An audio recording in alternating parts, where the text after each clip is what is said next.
So what I got installed here is a Carter P4070 electric fuel pump. Installed it per the instructions, bolted, plumbed, and electrical. Right now the pump has power to it, yet it is doing nothing. However, if we bump our contacts a little bit, we can get it going. Quick search online found out that this is a very common problem with these connections, and has been a problem for many years.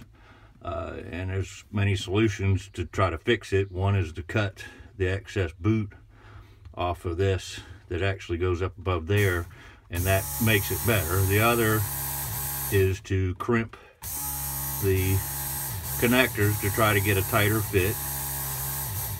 Others have threaded the studs and used terminal lugs.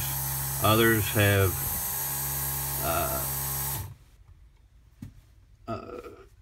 soldered wires directly to the studs. I decided just to contact Carter and find out what their input was on this, and basically they turned around and said, we've been doing this for 40 years, you must be doing something wrong. So this is, I don't know how one can get this wrong. Put the plugs on, take the little clip, clip it in, put it in the slot, like that. Now, as you can see, that clip, there's nothing really keeps it in that slot, and one good hard bump and it's out like that. Same with the plugs. It only takes a bump to knock them off. I've crimped them. I've done everything suggested online, short of just modifying it completely. What's your suggestions? Thanks.